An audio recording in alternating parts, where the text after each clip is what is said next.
O Senhor esteja convosco. Proclamação do Evangelho de Jesus Cristo, segundo Lucas. Glória a vós, Senhor. Naquele tempo, os publicanos e pecadores aproximavam-se de Jesus para o escutar. Os fariseus, porém, e os mestres da lei criticavam Jesus. Este homem acolhe os pecadores e faz refeição com eles. Então, Jesus contou-lhes esta parábola. Um homem tinha 2 filhos. O filho mais novo disse ao pai: Pai, dá-me a parte da herança que me cabe. E o pai dividiu os bens entre eles. Poucos dias depois, o filho mais novo juntou o que era seu e partiu para um lugar distante. E ali esbanjou tudo numa vida desenfreada. Quando tinha gasto tudo que possuía, houve uma grande fome naquela região. E ele começou a passar necessidade. Então, foi pedir trabalho a um homem do lugar, que o mandou para seu campo cuidar dos porcos. O rapaz queria matar a fome com a comida que os porcos comiam, mas nem isto lhe davam. Então caiu em si e disse: Quantos empregados do meu pai têm pão com fartura e eu aqui morrendo de fome? Vou-me embora. Vou voltar para meu pai e dizer-lhe: Pai, pequei contra Deus e contra ti. Já não mereço ser chamado teu filho. Trata-me como a um dos teus empregados. Então ele partiu e voltou para seu pai. Quando ainda estava longe, seu pai o avistou e sentiu compaixão. Correu-lhe ao encontro, abraçou-o, cobriu-os de beijos. O filho então lhe disse: Pai, pequei contra Deus e contra ti. Já não mereço ser chamado teu filho. Mas o pai disse aos empregados: Trazei depressa a melhor túnica para vestir meu filho e colocai um anel no seu dedo e sandálias nos pés. Trazei um novilho gordo e matai-o. Vamos fazer um banquete, porque este meu filho estava morto e tornou a viver. Estava perdido e foi encontrado. E começaram a festa. O filho mais velho estava no campo. Ao voltar, já perto de casa, ouviu música e barulho de dança. Então chamou um dos criados e perguntou o que estava acontecendo. O criado respondeu: É teu irmão que voltou. Teu pai matou o novilho gordo porque o recuperou com saúde. Mas ele ficou com raiva e não queria entrar. O pai, saindo, insistia com ele. Ele, porém, respondeu ao pai: Eu trabalho para ti há tantos anos, jamais desobedeci a qualquer ordem tua, e tu nunca me destes um cabrito para eu festejar com meus amigos. Quando chegou esse teu filho, que esbanjou teus bens com prostitutas, matas para ele um novilho cevado. Então o pai lhe disse: Filho, tu estás sempre comigo, e tudo que é meu é teu. Mas era preciso festejar e alegrar-nos, porque este teu irmão, estava morto e tornou a viver. Estava perdido e foi encontrado. Palavra da salvação. Glória a vós, Senhor.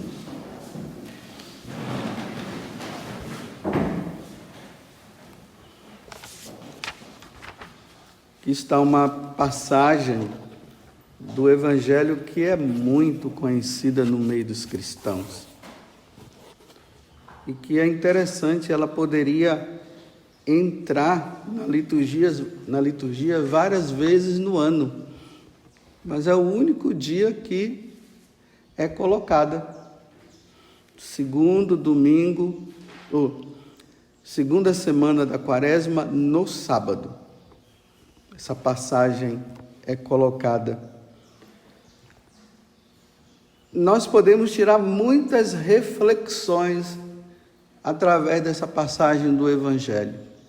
O retorno do filho, o irmão que não quer aceitar a festa que o pai fez para o irmão, porque ele sempre esteve com o pai, a misericórdia do pai, que é infinita, a liberdade e tantas outras coisas.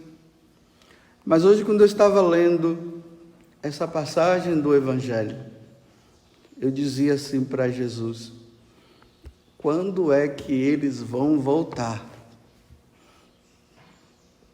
Quando eles vão voltar?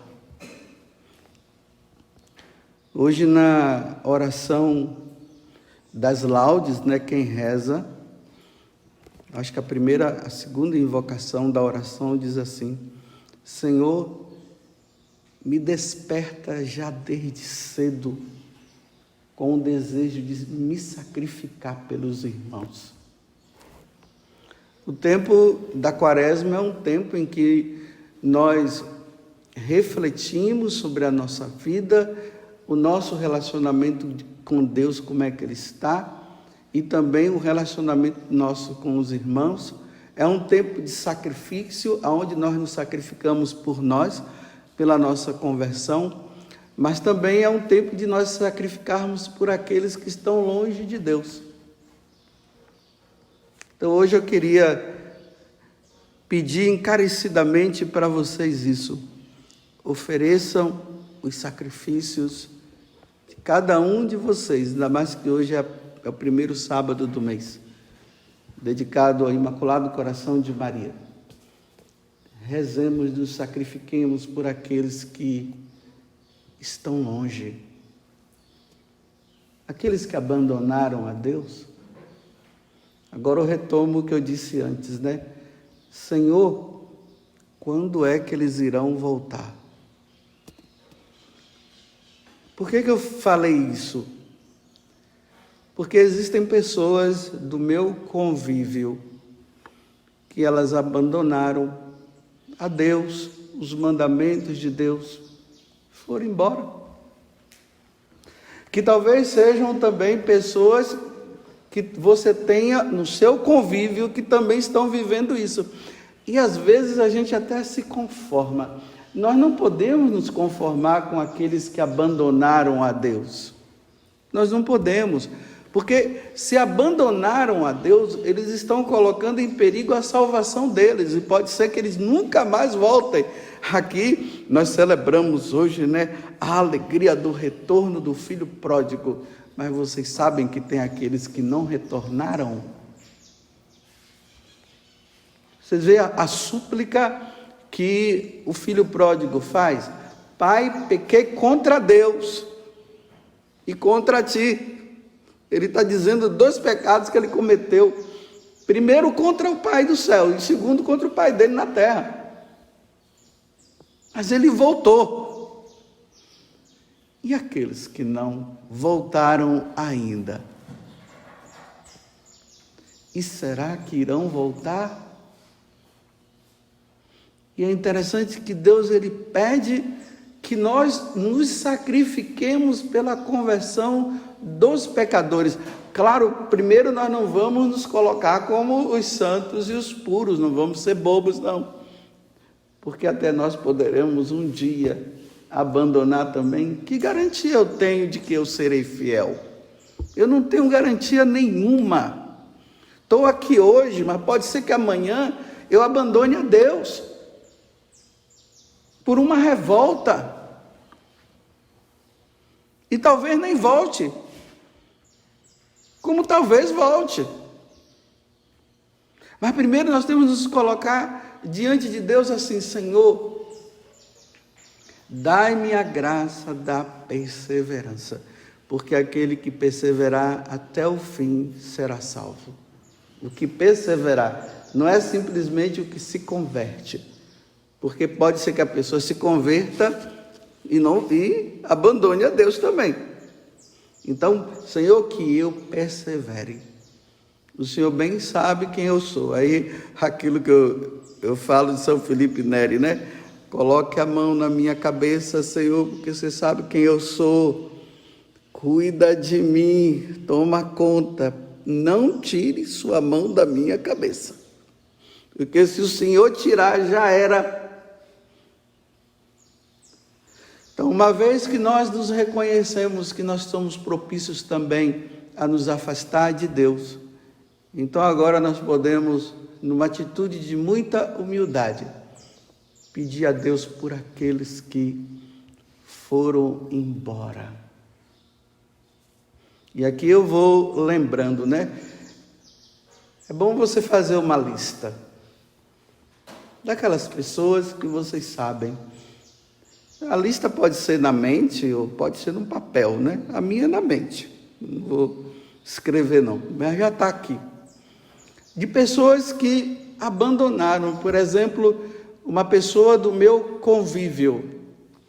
A mãe vem e fala para mim: olha, eu preciso que você converse com o meu filho, porque ele está com um comportamento meio diferente. E eu estou com medo de ele estar usando drogas, porque ele está andando com algumas pessoas que não convém. Eu já fiz de tudo, mas ele sempre disse que não. E eu fui e conversei com esse jovem. Olha, revirei, falei, e sempre dizendo não, não, não, eu não estou usando droga, eu não estou usando droga. Bem, eu acreditei nele, né? Tem que acreditar. Passado um tempo, uma outra pessoa me mostra no Facebook, ele mostrando assim, uma foto com a mão dele, cheia de maconha, um prato assim do lado, e ele disse: olha o que chegou como sobremesa. Aquele que tinha dito para mim que não estava. E agora, não é somente a questão da maconha em si. Já se tornou um criminoso, já matou pessoas. Então eu estou perguntando: quando irá voltar, Senhor? Quando é que vai voltar? Uma outra é uma pessoa que ela tem uma consideração muito grande por mim, mas mudou de religião. Mudou. Às vezes que eu conversei, ela me chama até de pai. E sempre diz assim: sua bênção. Aí eu abençoo. Mas abandonou a igreja, já tem filhos, os filhos já estão sendo criados nessa doutrina. Logo quando eu soube que tinha mudado, eu liguei e olha, falei muito tempo no telefone, me humilhei perante essa pessoa, pedia perdão, até mesmo se eu fui uma das causas dela ter mudado de religião. Pedia, volte, não fica aí. Mas não teve jeito, está lá, já vai para uns 10 anos já. E eu estou perguntando: Senhor, quando ele vai voltar? E quando eu ligo, sua bênção, Padre. O senhor sabe que o senhor é meu pai, né? Fala assim. Mas não muda, não volta, ainda não voltou. Eu pergunto: quando irá voltar? Porque eu não posso me conformar. Não posso. Eu, com o coração de padre, que fui ordenado para isso, para que as pessoas elas se salvem, para que as pessoas não venham abandonar Deus, eu não posso simplesmente me conformar e dizer: tá bom. Não está bom. Mudou. Outro é um sacerdote. A pessoa ligou para mim: padre, eu só preciso conversar com esse padre, porque até a mãe dele já está insegura e tal, e pelo visto ele está querendo abandonar. Tá bom, peguei o telefone, liguei, conversamos por videoconferência um tempo. Aí ele falou da crise que estava. Depois indiquei algumas coisas, alguns livros, conversamos mais uma outra vez, conversamos mais uma terceira, e agora já soube, abandonou, está com uma mulher. Mas ele não falou para mim nas conversas que ele estaria gostando de uma mulher, ele estava em crise, mas não falou o detalhe, né? Talvez até eu tenha perguntado, mas ele talvez não quis falar. Abandonou o sacerdócio e agora está junto. E eu pergunto, Senhor, quando irá voltar? Quando vai voltar? Estão vendo como é bonito celebrar o retorno, mas a insegurança de saber que os anos vão passando e a pessoa parece que não vai voltar? Um outro que eu era diretor espiritual, nunca também me falou que tinha uma certa tendência a gostar de homem, e ali acompanhando e tal. Depois teve uma situação lá que começaram a dizer, aí eu perguntei, vasculhei, não tem nada a ver e tal. Bem, saiu do meu convívio, nunca mais ouvi, e recentemente eu soube que já até se juntou, né, que eu não vou dizer que casou, né?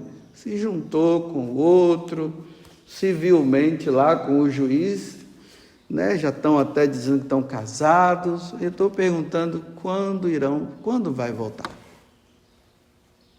Vai morrer assim? Porque o tempo está passando. Deus é misericordioso, sim. Deus é misericordioso porque nesse tempo Ele está dando a chance do retorno, ao mesmo tempo que Ele dá a liberdade, porque Ele deu a liberdade para o filho. Você vê que aqui no Evangelho não diz assim, meu filho, não vai não, fica aqui comigo, você sabe lá o que vai acontecer com você, meu filho. Não tem nada disso.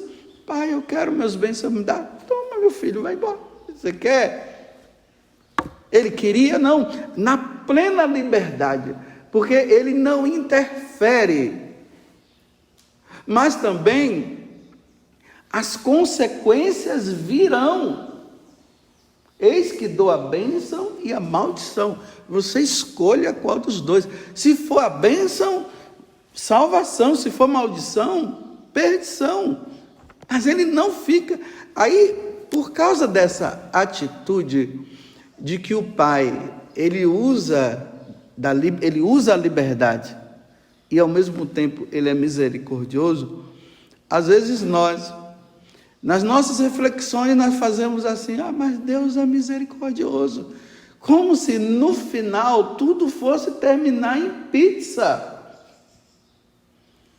ou em churrasco, cada um coloque o que gosta, né? Para alguns sim, para os que mudarem sim, mas para os que não mudarem não vai terminar em sofrimento, vai terminar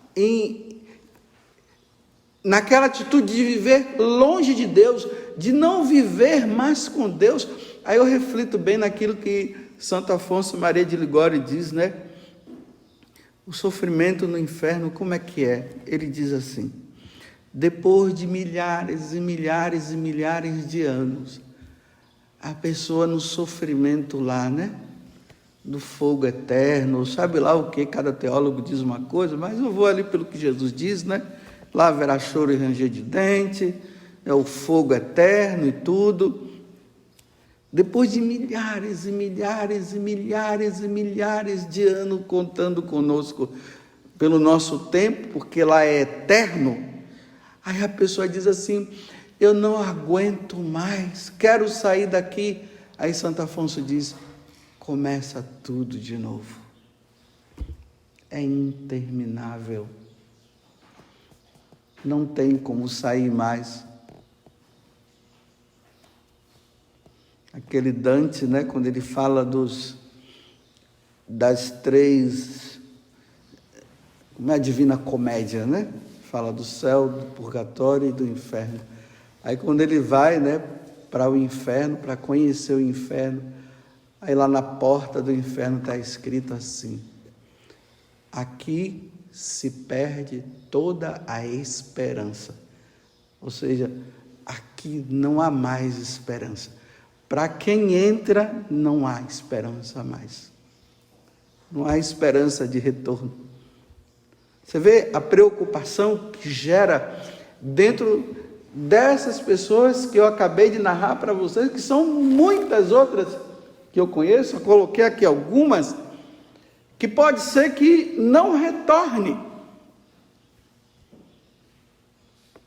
Que também eu estou na mesma condição, que pode ser que também aconteça comigo. Deus me livre, lá na frente, alguma pessoa pede para um outro padre ligar para mim, para conversar comigo, porque eu estou em crise, para ver se eu consigo sair da crise, e eu não saio da crise, abandono e levo uma vida lá. Está vendo como a coisa é muito assim? Enquanto eu estou vivo, eu tenho que pedir por mim, e enquanto o outro estiver lá, e eu estiver aqui, e pelo menos procurando viver no caminho, eu tenho que rezar. Então, que nessa missa, eu quero colocar por aqueles que ainda não retornaram, e aqueles que vocês conhecem, que não retornaram, e que causam desconforto dentro de nós, porque pode ser que não retornarão. Ave Maria, cheia de graça, o Senhor é convosco. Bendita sois vós entre as mulheres. Bendito é o fruto do vosso ventre, Jesus. Santa Maria, Mãe de Deus, rogai por nós, pecadores, agora e na hora de nossa morte. Que um dia eles possam dizer: vou voltar e encontrar o meu Pai, e direi: meu Pai, pequei contra o céu e contra ti. Louvado seja nosso Senhor Jesus Cristo.